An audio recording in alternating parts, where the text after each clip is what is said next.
Doctor बाबा साहब अम्बेडकर की 130वीं यौम पैदाइश को धूमधाम से मनाया गया। बाबा साहब अम्बेडकर के चाहने वालों ने अपने अपने तौर पर उन्हें याद किया और उनकी याद में मुख्तलिफ प्रोग्राम लिए। इसी के तहत रमेश गोडबोले ने भी एक अनोखा प्रोग्राम रखा, जिसके तहत उन्होंने भीम जयंती के ज़िमन में गरीबों के लिए इज्तिमाई ताम का नज़्म किया।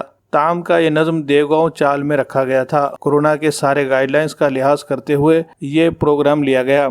हर साल भीम जयंती के मौके पर जुलूस निकाला जाता है और जुलूस के लिए जो खर्च किया जाता है वो इस मर्तबा कोरोना के वजह से नहीं किया जा सका, इसलिए इन पैसों का वार्ड के लोगों के लिए इज्तिमाई ताम के प्रोग्राम में इस्तेमाल किया गया। एक अंदाजे के मुताबिक 4 से 5 हज़ार लोगों को खाना खिलाया गया। हुकूमत की जानिब से जो गाइडलाइन जारी किए गए थे, इनके मुताबिक भीम जयंती का एहतमाम किया गया। इज्तिमाई ताम के प्रोग्राम के इनेकाद के लिए रमेश गोडबोले को मुबारकबाद दी गई और उनका शुक्रिया अदा किया गया।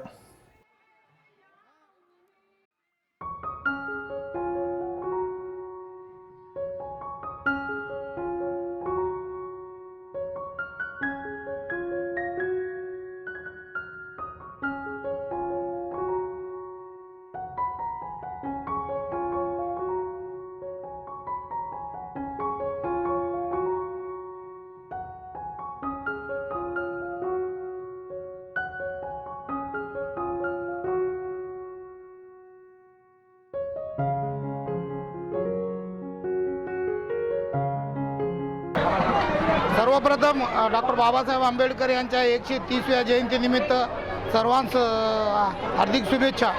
या ठिकाणी प्रज्ञा करुणा विहार समितीच्या वतीनं देगावमध्ये कोरोनाचे सर्व नियम पाळून जे मिरवणूकचा वगैरे अतिरिक्त खर्च होता ते कॅन्सल करून प्रशासनाला सहकार्य करण्याच्या भूमिकेमधून आम्ही जो अतिरिक्त खर्च होता त्या सर्व खर्चामध्ये वार्डातील सर्व 4 ते 5 हजार लोकांसाठी या ठिकाणी अन्नदानाचा कार्यक्रम ठेवलेला आहे आणि तो कार्यक्रम या ठिकाणी सर्व जनतेने या ठिकाणी वार्डातल्या त्या कार्यक्रमाचा लाभ घेतलेला आहे आणि शासनाने जे ठरवून दिले नियम आहेत त्या सर्व नियमांचे पालन करून आम्ही जयंती यावर्षी आम्ही साजरी केली आहे।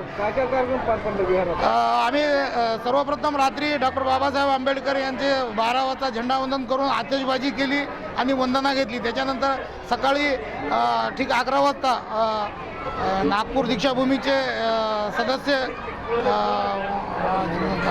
मामासाहेब येवले रिपब्लिकन ज्येष्ठ नेते यांच्या हस्ते या ठिकाणी ध्वजारोहण केला आणि सकाळपासून या ठिकाणी अन्नदानाच्या कार्यक्रमाला सुरुवात झालेली आहे। हजारो लोक या ठिकाणी वार्डातले सर्व लोक अन्नदानाचा फायदा घेत आहेत।